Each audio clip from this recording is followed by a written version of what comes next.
Olá, saudações, salute a tutti. Sejam bem-vindas, sejam bem-vindos. Sou Leonardo de Magalhães e você está no canal Literatura Agora. É um canal que trata de resenha de livros, dicas de leitura, comentários sobre os livros que eu estou lendo nessas listas aí 2025, etc. E estamos falando hoje de textos e contexto e texto, porque nós vamos falar do Honoré de Balzac. Honoré de Balzac, A Comédia Humana. Como eu já falei em outros vídeos, né, é um denso material, só início, hein? Essa coleção foi publicada um tempo atrás em 17 volumes, né, e aí depois foi republicada até o nono volume. Então pararam de fazer a publicação. Então a gente vai lendo aos poucos os romances, né, os vários ciclos de romance do Balzac. No vídeo anterior eu falei a introdução básica e vou voltar aqui ao texto do Paul Ronay. Paul Ronay, que é um dos responsáveis, né? Ele é um filólogo, um erudito húngaro que veio morar no Brasil na época da guerra, na Segunda Guerra. E aí ele escreveu, né? Traduziu, coordenou essa tradução, etc. Tá bom? E aí eu falei assim, vou fazer um contexto e texto, texto e contexto, igual eu fiz referente à obra do Fyodor Dostoiévski, que é um escritor russo, que deve muito ao Balzac, né, essa questão dos costumes, esse panorama, né, radiografia de sociedade, porque são dois autores assim de origem plebeia, né, ou seja, tanto Balzac quanto Dostoiévski são plebeus, ou seja, não são da nobreza, não é igual, por exemplo, o Tolstói, né, que era um nobre russo, etc. Tá? Essa diferença já pontuei alguns textos aí. Também porque estamos lendo Tolstói, né? Então, Balzac, Tolstói, Dostoiévski, mesma época aí, e essas questões políticas, históricas, nós vamos abordar mais hoje, né? E eu falei assim, ó, o Balzac viveu na época muito turbulenta, ali no início do século XIX, e o que acontece no século XIX? Depois de Napoleão Bonaparte, né? Depois da Revolução Francesa, né? Vamos dizer, começa uma série de alternâncias de governo de república e de monarquia restaurada, tá? Então é isso que nós vamos trabalhar hoje, porque lá em 1789 teve a Revolução na França, e aí o que teve depois? Teve os governos lá, né? Os governos, o Robespierre, a galera lá, os girondinos, tal, montanhenses e tal, e teve a Primeira República Francesa. Tá? Depois teve todo um caos interno ali, e aí veio o Napoleão, deu um golpe lá, e ele passou a ser a figura forte. Né? Então Napoleão foi essa figura forte, tanto é que é chamado Império Napoleônico até a época ali dos 100 dias e a derrota em Waterloo em 1815. E aí começa a restauração. Tá? Então todo esse período depois do napoleônico, né? Napoleônico, por causa de Napoleão, imperador. E aí vai ter, por exemplo, a invasão de Portugal em 1808, que aí a família portuguesa vem para o Brasil, etc. Aí só do Brasil. 1812 invade a Rússia, né, o Império Russo, vai até Moscou, aí vai aquelas ciclos de guerra e paz do Tolstói. Então, a importância de Napoleão, porque essa figura de Napoleão vai estar presente em vários romances, né? Do Stendhal, Vermelho e Negro, né? O Cartucho de Parma, né? Que já falou aqui. Vermelho e Negro tem lá o Julian Sorel, que ele vai ficar falando direto de Napoleão. O Cartucho de Parma é a cena fantástica lá do Fabrício que atravessa o campo de batalha de Waterloo sem saber que tem Waterloo, por exemplo, né? As obras do Victor Hugo, né, que é essa transição do romantismo para o realismo, tem os Les Miserables, os Miseráveis, que tem cena que acontece lá em Waterloo, inclusive ele descreve algumas fases de Waterloo, que foi uma batalha que durou um dia, né, então, né. E aí o Balzac viveu nessa época, então o Balzac nessa época foi criado no internato, né, então até os 14 anos, aos 15 anos, depois a família dele foi para Paris, né, isso aqui é os relatos da vida, já deixei aí o link mostrando a vida do Balzac, a biografia do Balzac. Por que é importante ler a biografia do Balzac? Para saber como é que a época influenciou a obra e como é que os personagens, como é que ele coletou essa galeria de personagens para compor aqui o Comédia Humana. Como é que ele tirou ideia de tantos personagens? Porque o Balzac ele viveu na província, o Balzac viveu no internato, ele viveu na Paris mesmo, né? E aí ele é a revista que aparece nos livros dele. Ele é um cara de origem plebeia e começou a frequentar os meios literários, jornalísticos, editoras, né, editoriais gráficas. Inclusive são esses meios que aparecem lá no Ilusões Perdidas, né, em que você tem um cidadão lá que fica criando papel para fazer impressões gráficas. Né? Você tem ali o cara que quer fazer jornalismo em Paris, o cara literato, que é o Rubempré, o Lucien de Rubempré. Então, ele, essa própria vivência dele, as mulheres que ele conheceu na vida, ele coloca nas histórias, mulher de 30 anos, né? Então, o Balzac, ele soube aproveitar todas as vivências dele e criar, não uma autobiografia, igual o Tolstói escreveu, né? O Comédia Humana não é uma autobiografia, mas tem traços autobiográficos, né? E aí você pode registrar isso, inclusive o Porona faz muito isso, né? Ah, essa obra foi inspirada em fulano, quando ele viveu isso aqui, ele inspirou essa obra aqui e tal. E todo esse universo do Balzac está separado em todos os romances, né? Por quê?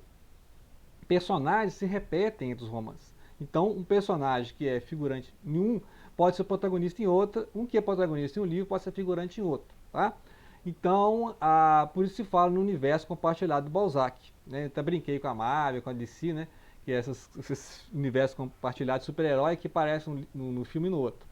Então, esses personagens aparecem nas obras do Balzac assim, né? Então, tem ciclo de romances que são compartilhados e sempre mostrando cenas de Paris e cenas da província, né? E pessoas que querem sair da província e viver na capital.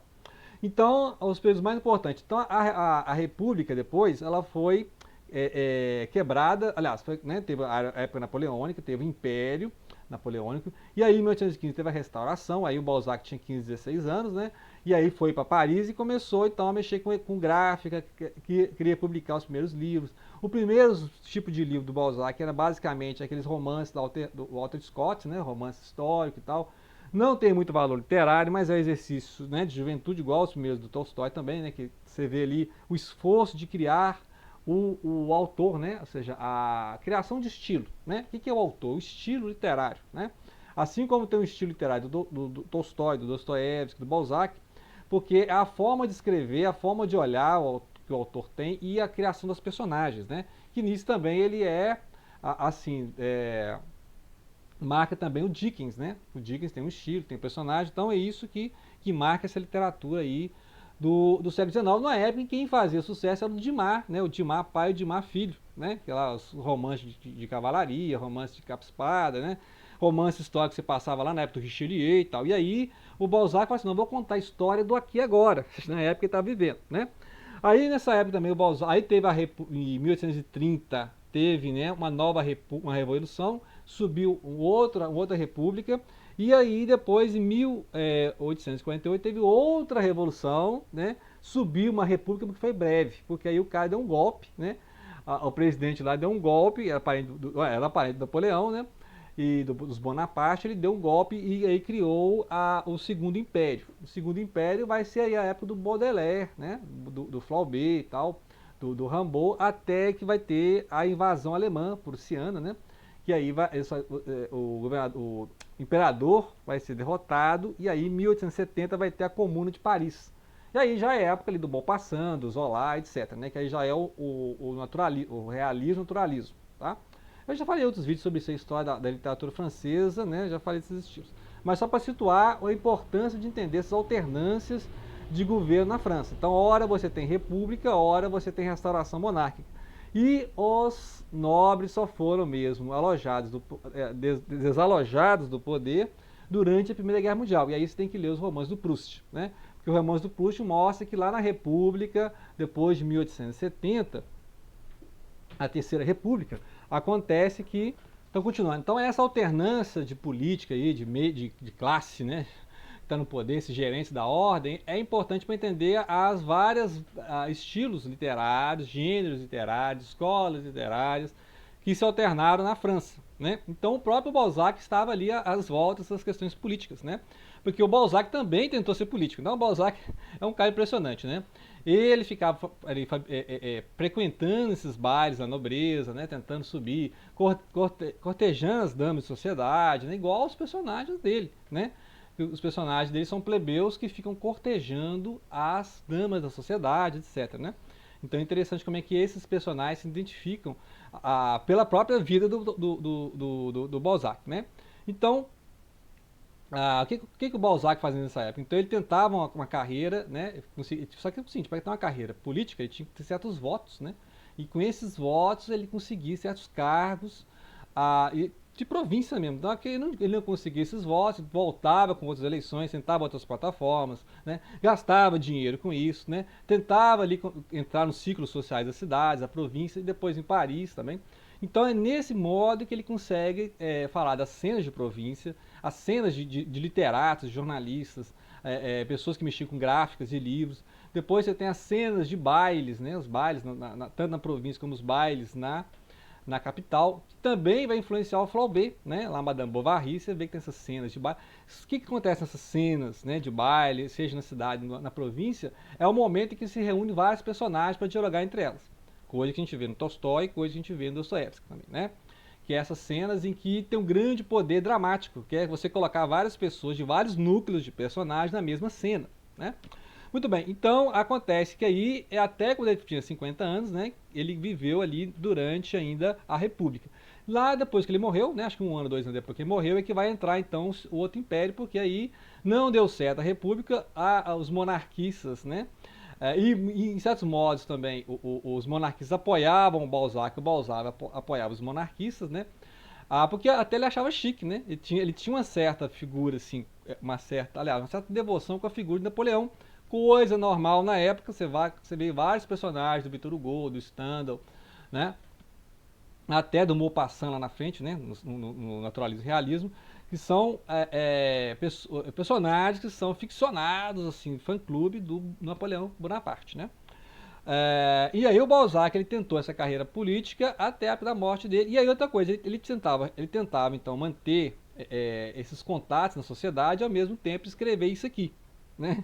Então, como é que ele escrevia isso aqui? Ele escrevia isso aqui o seguinte, ele tinha a época, tinha a hora dele dormir à tarde, ele dormia até o certo horário, aí de madrugada ele escrevia, né, aí tinha uma cota para escrever, ó, eu vou escrever tantas páginas hoje, tantos capítulos, né, a base de muito café, né, então assim, muitas vezes ele é uma disciplina férrea para escrever. Aí só que ele escrevia o primeiro nível de história, né? Primeiro um esboço. Aí mandava, aí de manhã, né? Aí dormia um pouco mais tarde do almoço, mandava para a gráfica, o pessoal fazia a parte gráfica, mandava de volta para ele e aí ele também tinha o trabalho de reescrever algumas partes. Então muitas vezes um esboço ele reescrevia a ponto de ser maior, né? Aliás, a parte que ele reescrevia ser maior do que a parte que ele está consertando. Então ele escrevia 2 vezes, né? Porque ele escrevia uma vez, ia para a gráfica. Aí ele fazia uma bonequinha, quando a gente fala, né? Aí tinha aquela parte imensa para ele fazer o retoque, correção. Só que ele escrevia mais, aí mandava de novo para a gráfica. E assim, então, ou seja, era um trabalho muito exaustivo, né? Não é igual hoje, sabe, computador, se você errar, você deleta, escreve de novo, não. Você tinha que escrever, revisar, né? Aí mandavam da gráfica, se ainda cortavam uns verbos errados, coisa tal, fazia. Então, muitas vezes, ele tinha que reescrever 3 vezes o capítulo. Então, para você ver, né? Ele escreveu esse tanto de livro, e muitas vezes tem capítulo que ele reescreve 3 vezes, página que ele escreveu, né? Então, também assim é a escrita do Tolstói, do Dostoiévski, né? Porque eles escreviam ali, né, à luz de vela, né? Podemos dizer assim, papel e tinta, né? Olhava lá, né? Então, olha o trabalho dessas pessoas no século XIX para escrever, tá? Não tinha datilografia e nem máquina, igual o Hemingway, né? Nos anos 40, 50, né, dos anos 60 tinha as maquininhas de escrever, depois computador, que você já imprime, não tinha isso não, né? Muito bem, e aí ele tinha essa terrível rotina de vida social, né? Então ele tinha que ter o tempo para escrever e tinha que ter o tempo de vida social, porque ele tinha que divulgar as obras, né? Ele tinha que escrever e falar, estou escrevendo um novo romance, tinha que ir lá nas redações, cortejar os jornalistas, né? E ao mesmo tempo preocupar com a política, porque tinha as alternâncias, né? Então ele estava de boa com os monarcas e assumiu os republicanos. Ou ele estava de boa com os republicanos e aí vinham os monarcas, né? Então, na época que ele viveu, ele passou então pela restauração monárquica e depois passou ali pela Revolução de 30, em que teve outra república, né? Então, assim, ele passava muito aperto, né? Realmente ele passava muito aperto. Não viu depois as estruturas pós... Aliás, ele viveu ainda durante a Revolução de 48, que é a Primavera dos Povos, né? Que vários países tentaram se libertar das suas, né, das suas metrópoles, né? Então a famosa, só que nem sempre deu certo. Na Alemanha mesmo não deu certo, né? Em 1858, aí teve a contra-revolução, né, o movimento reacionário, e aí teve o Bismarck que lá em 1870 vai guerrear contra a França, né? Assim, guerreou contra a Áustria, Dinamarca e tal, vai guerrear contra a França, e aí vai ter a Comuna de Paris, porque aí a população de Paris, né, que passou a defender a capital contra os prussianos, os alemães, né? Os germânicos aí em 1870, e foi sangrento que depois as autoridades parisienses, né, reprimiram esse governo socialista, né, ali da Comuna de Paris, né, que aí as pessoas instalaram ali, os populares, né, as populações que sofreram com a guerra, né, eles estabeleceram um governo popular, ou seja, não era um governo mais ligado nem aos plebeus, assim, nem aos monarcas, nem aos republicanos. Ou seja, eles incomodaram tanto os republicanos quanto os monarquistas e os prussianos. Então as autoridades vão eliminar esse foco aí antes que espalha, né? E aí foi sangrento o massacre da Comuna de Paris, né? Muito bem, enquanto o Balzac escrevia, né, também tinha o Victor Hugo. Victor Hugo estava no exílio, Victor Hugo voltou, e aí foi quando Victor Hugo publicou Os Miseráveis, né?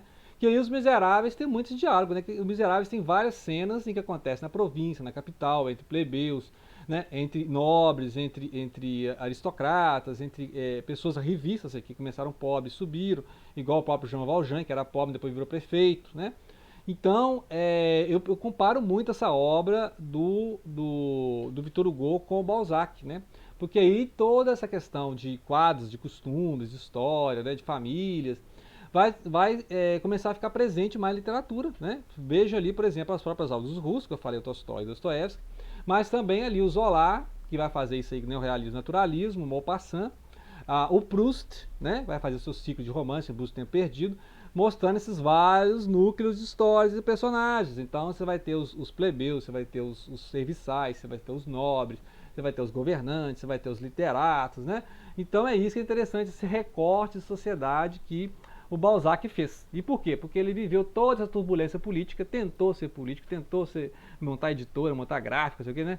Então o Balzac era um cara muito ativo, né? Um cara ativo, né? Então, imagina o tempo ia separar para escrever, né? Toda essa questão que ele tinha social, coisa que o Proust não tinha, porque o Proust, quando foi escrever, ele entrou no quarto e ficava lá com os criados lá, né? Todo mundo para servir ele, né? O Proust, a vida social que ele teve foi lá no início, né? Depois, quando ele foi escrever a obra, ele né, entrou pro quarto e fechou a porta, né? Eu já falei do Proust aí em outros livros, né? Outros vídeos. O Proust, quando foi publicar os livros, ele já estava mais recluso, né? Então ele estava vivendo a memória do que ele tinha vivido. Agora o Balzac, não, ele vivia e escrevia ao mesmo tempo. Balzac morreu com 50 anos ali, né? Então foi assim, quando ele chegou em Paris, tinha 15, 16 anos, parou de escrever mais não, né? Então, a grande produção dele foi ali de 1830 a 1850, mas os primeiros romances dele eram lá em 1815. Como eu falei dos romances de época aí, romance, o chamado histórico, né, que é o Walter Scott, etc., os Dumas da vida, né. Então é basicamente isso aí. Depois vou continuar, né, essa série do Balzac, vamos ler mais alguma coisa. Não vou ler toda a obra do Balzac, né, não vou ler 17 volumes aqui, mas vou lendo alguns livros e pontuando o interessante de cada um deles, né, daquela lista que eu já falei lá, né. No primeiro vídeo eu dei uma listinha aí dos livros que eu vou ler primeiro e depois, se sobrar, eu leio os outros, né. Então, já tem a listinha, não vou repetir a listinha aqui não, tá? Volta no vídeo anterior aí, beleza?